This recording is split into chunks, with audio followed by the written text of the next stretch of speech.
এর মধ্যে সবচেয়ে ইম্পর্টেন্ট একটি বিষয়, যে বিষয়টি হলো রাসূল সাল্লাল্লাহু আলাইহি ওয়াসাল্লাম বলেছেন লা সলাতা লিমান লাম ইয়াকরা বিফাতিহাতিল কিতাব, কোন ব্যক্তির সালাত আদায় হবে না সূরা ফাতিহা ব্যতীত। রফল আদায় না করলে নামাজ অসম্পূর্ণ হবে, পরিপূর্ণ হবে না। হাত ঠিকমতো না বাঁধলে সালাত পরিপূর্ণ হবে না। অন্য অন্য জিনিসগুলো কমতি হলে নামাজ পরিপূর্ণ হবে না, কিন্তু নামাজ হবেই না এই কথা নাই। কিন্তু সূরা ফাতিহা ছাড়া সালাত হবেই না, কথা ঠিক কিনা? সূরা ফাতিহা ছাড়া সালাত আদায় হবে না। কিছু যুক্তি দিয়ে আপনাদেরকে আগে বলি, তারপরে আমি এই দুইটা কিতাব নিয়ে আসছি এখানে, এর থেকে কিছু আপনাদের উদ্ধৃতি দেখাবো ইনশাআল্লাহুর রহমান। যারা আজকে বলে ইমামের পিছনে সূরা ফাতিহা পড়া লাগবে না, তাদের কিতাবে কি লেখা আর তাদের ইমাম কি বলছে, তাদের গুরু কি বলছে, আবু হানিফা রাহমাতুল্লাহ কি বলছে, জানা দরকার কিনা? কি দরকার কিনা? আর আমরা তো গোপনে কথা বলি না, আমাদের কটা রেকর্ডিং হয়, ভিডিও হয়, এ ফাঁকি দেওয়ার কোনো কায়দা নাই, কথা ঠিক কিনা? আর এগুলো শুধু এই বাংলাদেশে দেখে না, এই ভিডিওগুলো সারা বিশ্বে পৃথিবীর 154টা রাষ্ট্রে দেখে। সম্মানিত উপস্থিতি, আমি জিজ্ঞেস করি, সালাত হবে না কে বলেছেন? সূরা ফাতিহা ছাড়া সালাত হবে না রাসূল বলেছেন, কথা ঠিক কিনা? এখন এই সালাত হবে না, এক পক্ষ বলছেন সালাত হবে না, আর এক পক্ষ বলছেন ইমামের পিছনে সূরা ফাতিহা বলে নামাজ হবে না, পড়লে হবে না। আরেক দলে বলছেন না পড়লে হবে না। দুইটি সাংঘর্ষিক মাসালা। আমি জিজ্ঞেস করি, আপনাদের এলাকায় কিরকম নামাজ তা তো আমি জানি না। ইমাম সাহেবের পিছনে যখন আল্লাহু আকবার বলে, মুক্তাদি আল্লাহু আকবার বলে, হাত বাঁধে, সানা পড়ে, ওমা রুকুর তাসবিহ পড়ে, সেজদার তাসবিহ পড়ে, তাশাহুদ পড়ে, দোয়া মাসুরা পড়ে, সবই পড়ে না একটা ফাতিহা পড়ে না। যেই জিনিসটি না পড়লে সালাত হবে না, দেখেন আঘাত কোথায় করছে, মুসলিম জাতির সর্বনাশ কোথায় করেছে। যেই জিনিসটি না পড়লে সালাত হবে না, ঠিক সেই জিনিসটি আঘাত করেছে, সেই জায়গায় সেইটাই বাদ দিয়েছে। চিন্তা করে দেখেছেন, আসল জিনিসটাই বাদ দিছে। আমি জিজ্ঞেস করি, সূরা ফাতিহাটা কি এমন একটা পাপের জিনিস যেটা পড়লে পাপ হবে? তাহলে ইমাম সাহেবের সাথে সাথে মুক্তাদি সব পড়লো, পড়তে পারবে না শুধু সূরা ফাতিহা। এটা কি নবীর মহব্বত হলো না নবীর সাথে দুশমনী হলো? এইবারে দেখুন, আমাদের দলিল হলো বুখারী শরীফের 756 নম্বর হাদিস, কোন কোন অনুবাদে 712 নম্বর হাদিস। আল্লাহ নবী সাল্লাল্লাহু আলাইহি ওয়াসাল্লাম বলছেন, কোন ব্যক্তির সালাত হবে না সূরা ফাতিহা ব্যতীত। দেখবেন ইন্টারনেটে অনেক কাঠিং তাদের আছে, বক্তব্যের মধ্যে বলেছেন, হ্যাঁ সালাত হবে না, তাতে তো আমরাও বিশ্বাসী। কোন ব্যক্তির সালাত হবে না, কিন্তু মুক্তাদি ব্যতীত। ফাঁকি দেয় কোথায়? লা সলাতা ইল্লা বিফাতিহাতিল কিতাব, এই হাদিসটি বলেন। লা সলাতা লিমান, এই শব্দটা বলেন না। যেই হাদিসটিতে লিমান শব্দ আছে, এই হাদিসটি বলে না, বলে লা সলাতা ইল্লা বিফাতিহাতিল কিতাব। লা সলাতা ইল্লা বিফাতিহাতিল কিতাব, সূরা ফাতিহা ছাড়া সালাত হবে না, এই হলো অর্থ। আল্লাহ সলাতা লিমান লাম ইয়াকরা বিফাতিহাতিল কিতাব, এই লিমান হলো জবিউল উকুল, উমুমানের জন্য ব্যবহৃত, অর্থাৎ কোনো মানুষের নামাজ হবে না। মান অর্থ এনি ম্যান, যে কোনো ব্যক্তি, নারী হতে পারে, পুরুষ হতে পারে, ইমাম হতে পারে, মুক্তাদি হতে পারে, সুন্দর হতে পারে, কালো হতে পারে, ধনী হতে পারে, গরীব হতে পারে, আলেম হতে পারে, জাহেল হতে পারে, যে কোনো ব্যক্তি সালাত আদায় করতে চায়, লিমানের দ্বারা বুঝায় কোনো ব্যক্তির সালাত হবে না সূরা ফাতিহা ব্যতীত। এই অর্থটা করেন না, মান শব্দটাকে বাদ দিয়ে তারা বলেন এক। তাহলে আপনারা বুঝলেন বুখারী শরীফের এই হাদিসটি দিয়ে, অরিজিনাল বুখারী দিল্লি রশিদিয়া প্রেসে বা প্রথম জিলদ এর 104 নম্বর পৃষ্ঠা 24 নম্বর লাইনের নিচে হাদিস। আল্লাহ নবী সাল্লাল্লাহু আলাইহি ওয়াসাল্লাম বলেছেন, কোন ব্যক্তির সালাত হবে না সূরা ফাতিহা ব্যতীত। তাহলে এই লিমানের মধ্যে যে কোনো ব্যক্তি আছে, বুঝতে পেরেছেন? এইবারে আসেন, যারা পড়েন না সূরা ফাতিহা তাদের দলিল বেশি। শুনুন, যারা ইমামের পিছনে সূরা ফাতিহা না পড়ার পক্ষে তাদের দলিল অনেক, আর যারা সূরা ফাতিহা পড়ার পক্ষে তাদের দলিল কম। আমি জিজ্ঞেস করি, 200 ছাগল মিলাইলে একটা গরু হয়তো কি হয়নি? ছাগল ছাগলই, ও কোনোদিন গরু হবে না, কথা ঠিক কিনা? 5000 জাল দলিল মিলাইলো একটা রাইট দলিলের সমান হয় না। অতএব মেজরিটি মাস্ট বি গ্রান্টেড লিল আকসার হুকমুল কুল, এটা মানুষের আইন, এটা কোরআনের আইন নয়। সম্মানিত উপস্থিতি, এইবার যারা সূরা ফাতিহা পড়ে না তাদের দলিল শুনুন। কোথায় কোথায় ফাঁকি দেয় শুনতে রাজি আছেন? আমার ভিডিও হচ্ছে, রেকর্ডিং হচ্ছে, এগুলো দেখবেন, শুনবেন, মিলাবেন। যদি মিলে মানবেন, না মিলিলে আমার গালে জুতা মারলেও আমি দুঃখ পাবো না। সম্মানিত উপস্থিতি শুনুন, 1 নম্বরে দলিল দিচ্ছেন কোরআন শরীফের সূরা আরাফের 204 নম্বর আয়াত, ইজা কুরিয়াল কোরআনু ফাসতামিউ লাহু ওয়া আনসিতু লাআল্লাকুম তুরহামুন। ইজা কুরিয়াল কোরআনু, কোরআন তেলাওয়াত করলে কি করতে হবে? চুপ করে শুনতে হবে। এই যে দেখছেন, কোরআন শরীফে বলছে আল্লাহ চুপ করে শুনতে, আর এই আহলে হদসরা এরা কয় সূরা ফাতিহা পড়তে। তখন আপনি বিগড়েই যাবেন, ওরে বাবা রে বাবা, কয় কি কোরআনে বলছে চুপ থাকতে, আর ওরা হাদিস দিয়ে দেখো সূরা ফাতিহা পড়তে। কোরআন বড় না হাদিস বড়? তখন আমরা বলবেন হ্যাঁ হাদিস, কোরআন বড়। খবরদার, তাহলে আর ওই আহলে হাদিসদের কাছে যাইও না, ওদের সভা সমিতিও শুনতে যাবা না, গোমরাহ করে ফেলবে। কোরআনে বলছে সূরা কি বলে পড়ার সময় চুপ থাকতে, আর এরা বলতেছে সূরা ফাতিহা পড়তে। কোরআনের আইনকে ভাইলুট করে এদের কাছে যাবানি, তওবা পড়ায় যাব না। শুনেন, এই তওবা যারা পড়ছেন তারা আবার উল্টো তওবা পড়তে হবে। কেন? এই আয়াতে বলা হয়েছে ইজা কুরিয়াল কোরআনু, কোরআন তেলাওয়াত করার সময় চুপ থাকতে বলছে, কথা ঠিক কিনা? সূরা ফাতিহার সময় নয়। প্রশ্ন, তাহলে সূরা ফাতিহা কি কোরআন নয়? আপনি কি বলেন?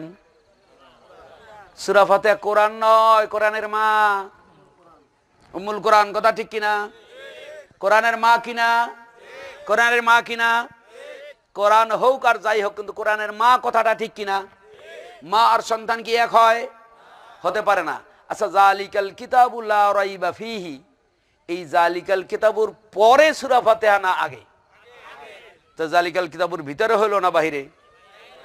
আমি বলছি না, সত্য বাস্তব যারা আছে কোরআন খুলে দেয় নাই, কোরআন আছে জালিকাল কিতাবুর বাহিরে। আর জালিকাল কিতাবু হলো সূরা বাকারা শুরু থেকে নিয়ে সূরা নাসের শেষ পর্যন্ত, এটা হলো জালিকাল কিতাব, কথা ঠিক কিনা? তাহলে সূরা ফাতিহা উম্মুল কোরআন। সূরা হিজরের 87 নম্বর আয়াত, রব্বুল আলামিন বলেছেন ওয়ালাকাদ আতাইনাকা সাবআম মিনাল মাসানি ওয়াল কুরআনাল আযীম, হে নবী আমি আপনাকে দান করেছি 7 বিশিষ্ট সূরা ফাতিহা এবং মহাগ্রন্থ আল কোরআন। আলাদা হলো কিনা? আমি করছি না, আমার বাপে করছে। কে করছেন? তো সূরা ফাতিহা আলাদা কিনা? নবী বললেন সূরা ফাতিহা ছাড়া সালাত হবে না। অন্য কোন আয়াতের কথা বলেন নাই, সূরা ফাতিহার কথা বলছেন। আর কোরআনের এই আয়াতে বলছেন কোরআন পড়ার সময় চুপ থাকতে হবে, কোরআনের মা পড়ার সময় চুপ থাকতে হবে, এ কথা এই আয়াতে নাই। কি কথা ঠিক কিনা? তাহলে কোরআন পড়ার সময় চুপ থাকতে হবে, 1। 2 নাম্বার, আমরা যারা আহলে হাদিস দাবি করি সূরা ফাতিহা পড়ার পক্ষে, আমাদের সূরা ফাতিহা পড়ার নিয়মটা কি? মুসলিম শরীফের 169 নম্বর পৃষ্ঠাে হাদিস রয়েছে। আবি হুরায়রা রাদিয়াল্লাহু তাআলা আনহু তিনি বলেন রাসূলুল্লাহ সাল্লাল্লাহু আলাইহি ওয়াসাল্লাম বলেন ক্বাল আল্লাহু আযজা ওয়া জাল, আল্লাহ নিজে বলেছেন কসসমতু সালাতা বাইনি ওয়া বাইনা আবদি ওয়া লি আবদি মা সালা, আমার মাঝে আর বান্দার মাঝখানে সালাতটা 2 ভাগে বিভক্ত করি। বান্দা যখন বলি যা ক্বাল আল আবদু আলহামদুলিল্লাহি রাব্বিল আলামিন ক্বাল আল্লাহু আযজা ওয়া জাল হামাদানি আবদি, বান্দা যখন একটা বলে তার উত্তরে আল্লাহ আরেকটা বলেন, আবার একটা যখন আয়াত পড়েন তার উত্তরে আল্লাহ আরেকটা বলেন। আমাদের পড়ার নিয়ম হলো আলহামদুলিল্লাহি রাব্বিল আলামিন আর রহমানির রহিম, থেমে থেমে পড়া। তাহলে ইমাম সাহেব যখন সূরা ফাতিহার প্রথম আয়াত পড়লো, এরপরে যখন চুপ থাকলো, তখন মুক্তাদি যদি পড়ে তাহলে কোরআন মানা হয় না? হয় না? কোরআন পড়ার সময় চুপ থাকলাম, কিন্তু অবসর টাইমে আমি পড়ে নিলাম, সূরা ফাতিহাও পড়া হলো এবং কোরআনও শোনা হলো, দুইটা হলো কিনা? দুইটা হলো কিনা? এখন এক নাম্বার দলিল দেয় কোরআন পড়ার সময় চুপ থাকতে হবে, কিন্তু কোরআন যে আসলে কতটুকু, সূরা ফাতিহা যে কোরআনের মা, আর এগুলো যে সন্তান, এর জন্য আলাদা হুকুম, ওর জন্য সূরা ফাতিহার জন্য আলাদা হুকুম। কেমনে? কেরাত বলা হয়, কেরাতের নিয়ম হলো বড় আয়াত কমপক্ষে একটি, ছোট আয়াত তিনটি। কথা ঠিক কিনা? কোরআন শরীফের সূরা বাকারা থেকে নিয়ে সূরা নাস পর্যন্ত যে কোনো সূরার 3টি আয়াত পড়লে নামাজ হয়ে যাবে, কিন্তু সূরা ফাতিহার 3 আয়াত পড়লে কি হবে? দেখ কেমন কথা কইলেন, কে পেশ লাগলো নি? সূরা ফাতিহার সম্পূর্ণ সূরা পড়তে হবে, তা না হলে নামাজ হবে না। কি কথা ঠিক কিনা? তাহলে 114টা সূরার 3টা আয়াত পড়লে হবে, শুধু সূরা ফাতিহার 3টা আয়াত পড়লে হবে না কেন? এর জবাব দাও যারা সূরা ফাতিহা পড়তে চাও না। সম্মানিত উপস্থিতি, ফরিদপুরে মানুষ নদীর পাড়ে গিয়ে পায়খানা করে, মাথা উঁচু করে মনে করে আমার কেউ দেখে না, আসলে সবাই দেখে, ও নিজে বোঝে না। সম্মানিত উপস্থিতি, দেখেন এই কিতাবটার নাম হলো হেদায়া। নাম কি? হেদায়া। হেদায়া, এই হেদায়া কিতাবে লেখছে কি দেখেন, এই দেখেন, ইজা কুরিয়াল কোরআনু ফাস্তামিউ লাহু ওয়া আনসিতু। দেখছেন? ওয়া হাযা মুরসালুন ওয়া দারুকুতনি মিন হাদিসে আবি হুরায়রাতা রাদিয়াল্লাহু তাআলা আনহু নুজিলাত হাযিহিল আয়াতু ফি রাফ'i সাউত। নুজিলাত হাযিহিল আয়াতু ফি রাফ'i সাউত। এই যে ইজা কুরিয়াল কোরআনু, এই আয়াতটা নাজিল হয়েছে রাফে সাউতের ব্যাপারে। আবু জাহেল বলছিল তোমরা মুহাম্মদের কালাম শুনো, লা তাসমাউ লিহাযাল কোরআন আলগাউ ফীহি, গন্ডগোল করো, মুহাম্মদের কোরআন শোনো না, সেই উদ্দেশ্যে এই আয়াত নাজিল হয়েছে। বুঝে থাকলে বলুন কোন কিতাব থেকে বলছি? কোন মাযহাবের কিতাব এটা? হানাফি মাযহাবের সাধারণ কিতাব না মেইন কিতাব? হানাফি মাযহাবের সবচাইতে মেইন কিতাব যেটি, সেই কিতাব দিয়ে বললাম। তাহলে এই ইজা কুরিয়াল কোরআন দিয়ে যারা সূরা ফাতিহাকে বন্ধ করতে চায়, বুঝতে হবে তারা 2টি রোগে আক্রান্ত। হয় তারা বুঝে নাই, আর না হয় বুঝার পরও জেনে শুনে জাতিকে ধোঁকা দিচ্ছে। হে মুসলিম জাতি, গেল এই আয়াত। দেখেন এরপরে কি বলছেন, অনেক দলিল বলা হয়েছে। ইবনে হিব্বান আন আব্দুর রাজ্জাক ও দারুকুতনি মওকুফান বেলফজে ফিহি জুমরাতান, বলা হয়েছে আন্নাল্লাযী ইয়াকরাউ খালফাল ইমামে ফিহি জুমরাতুন। ইমামের পিছনে যদি কেউ সূরা ফাতিহা পড়ে বা কেরাত পড়ে, তাহলে তার মুখে আগুন দাও। তার মুখে কি দাও? আগুন দাও। আখরাজাহু ইবনে হিব্বান ও আবি শায়বা, আব্দুর রাজ্জাক, দারুকুতনি, এই কিতাবগুলোর মধ্যে আছে মাওকুফান। মাওকুফ, এ হাদিস রাসূল বলেন না, রাসূল পর্যন্ত সনদ পৌঁছে নাই। কোন কিতাব দিয়ে বললাম? তাদের কিতাব। এরপরে বলছেন যে আখরাজাহু ইবনে আবি শায়বাতা আব্দুর রাজ্জাক দারুকুতনি ক্বালা ফি রাওয়ায়াতিন ওয়ান আলী মান কারা খলফাল ইমামে ফাকাদ আখতা। যে ব্যক্তি ইমামের পিছনে কেরাত পড়লো, সে ব্যক্তি ভুল করলো, তার নামাজ হয় নাই। মুসান্নাফ ইবনে আবি শায়বার মধ্যে রয়েছে এবং দারুকুতনির মধ্যে রয়েছে মওকুফান ও যআফাহুল বুখারী। ইমাম বুখারী এটাকে যঈফ বলেছেন। এরকম যত দলিল আছে, তার মধ্যে আরেকটা হলো, যে ব্যক্তি ইমামের পিছনে সূরা ফাতিহা পড়ে, সে ব্যক্তির মুখে মাটি দাও। সে ব্যক্তির মুখে কি দাও? মাটি মারো, মাটি দিয়ে তার মুখ ভরে দাও। মান কারা খলফাল ইমামে মুলিয়া ফুহু নারান, আগুন দাও এবং মাটি দাও। আখরাজাহু ইবনে হিব্বান ফি যুআফায়ে আন্নাহুম ফিহি মামুন ইবনে আহমদ আহাদুল কাজ্জাবিন। এই হাদিসের বর্ণনাকারীর মধ্যে একজন রাবী হলো মামুন ইবনে আহমদ, সে হলো মিথ্যাবাদীর মধ্যে অন্যতম, কাজ্জাব। বুঝতে পারলেন? কি বুঝলেন? এই দলিলগুলো পেশ করা হয়।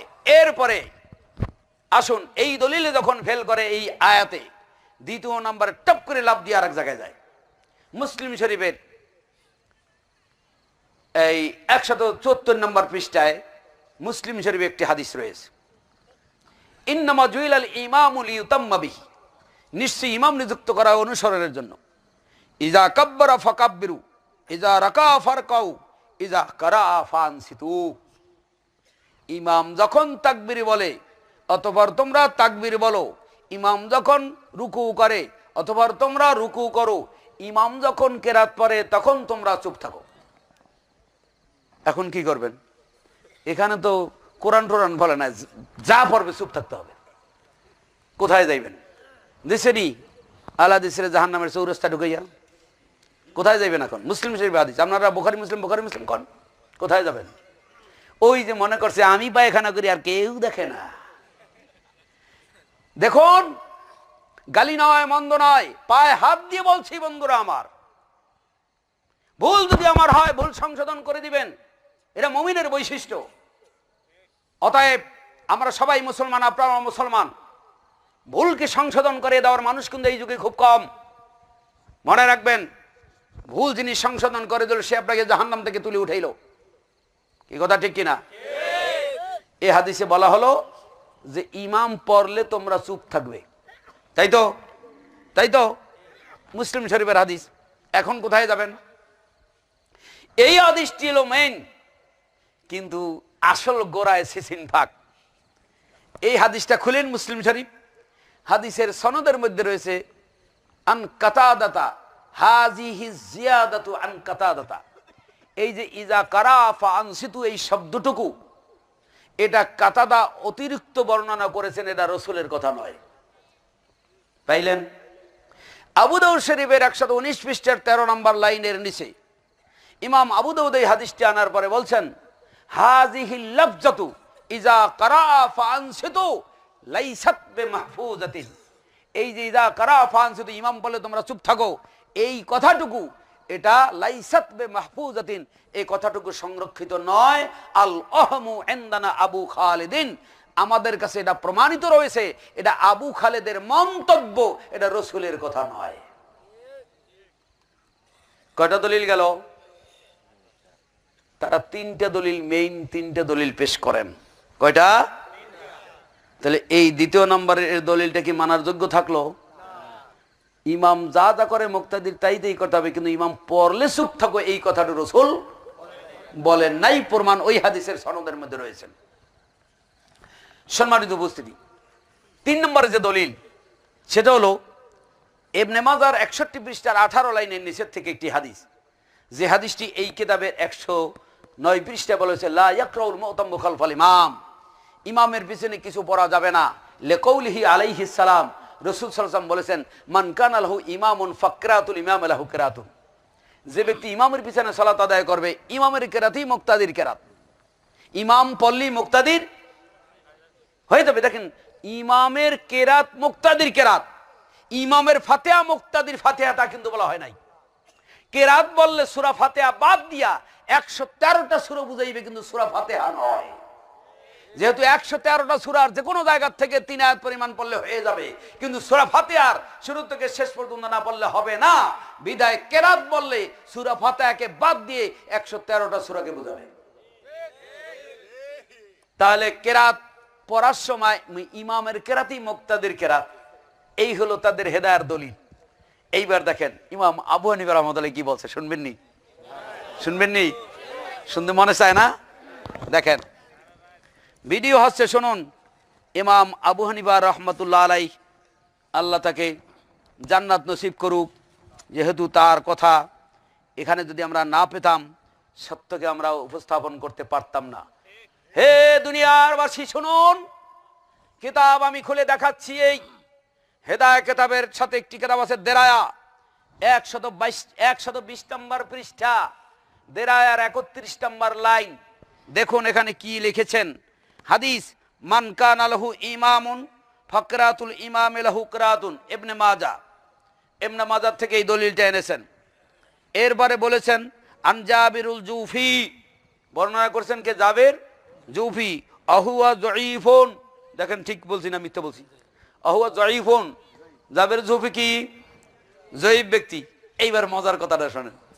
আকাদ ক্বালা আবু হানিফা, আবু হানিফা রাহমাতুল্লাহ আলাইহি বলছেন মা রাআইতু আকযাবা মিনহু, এই যে ব্যক্তি বলছে ইমামের কেরাতই মুক্তাদির কেরাত, এর চাইতে বড় মিথ্যাবাদী আমি কাউকে দেখি নাই। কি বুঝলেন?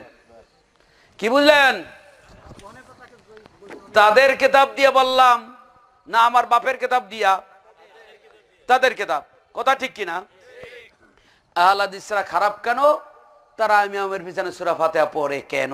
এইটা অপরাধ, তাই না?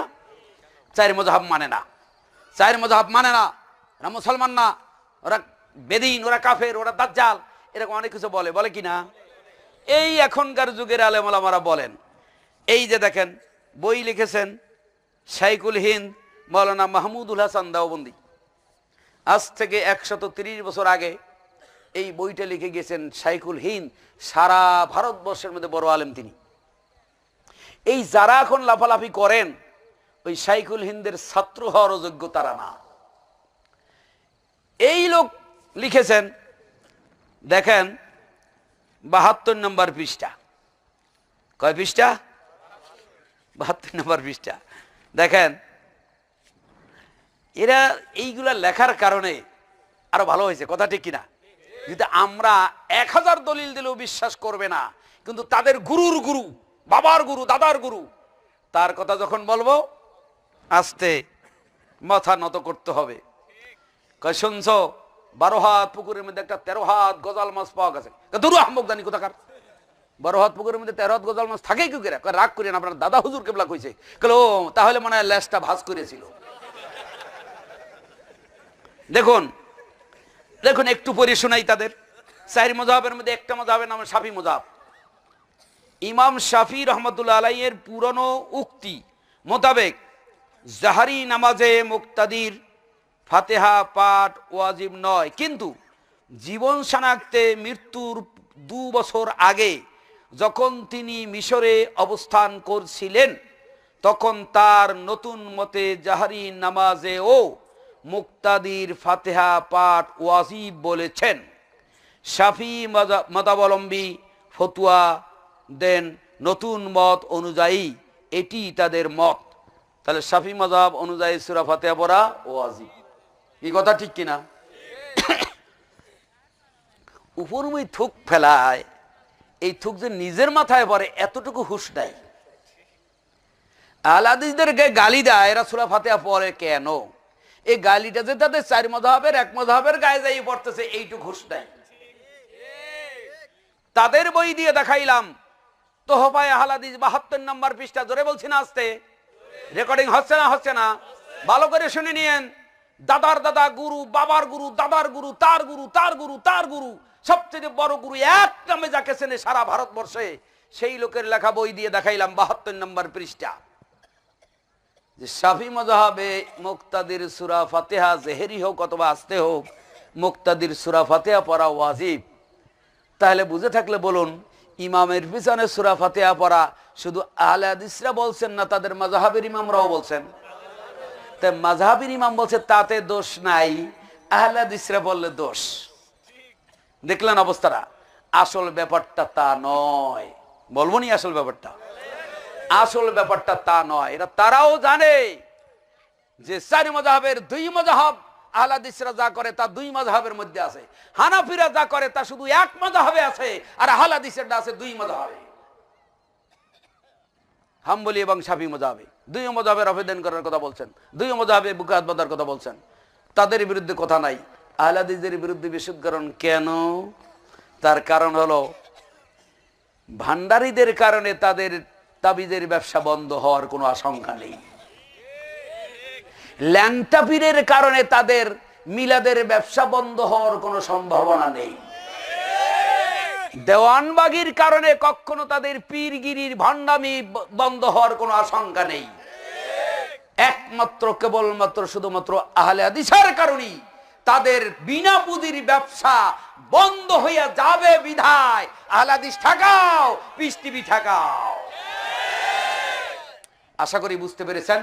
আল্লাহ রাব্বুল আলামিন আমাদের সকলকে মৌতের পূর্ব মুহূর্ত পর্যন্ত সঠিক আমল করে দুনিয়া থেকে বিদায় নেওয়ার তৌফিক দান করুক, আমিন। আকুলু কওলি হাযা আস্তাগফিরুল্লাহ লি ওয়া লাকুম ওয়া লিসাইরিল মুসলিমিন। কি প্রশ্ন বলেন? হ্যাঁ,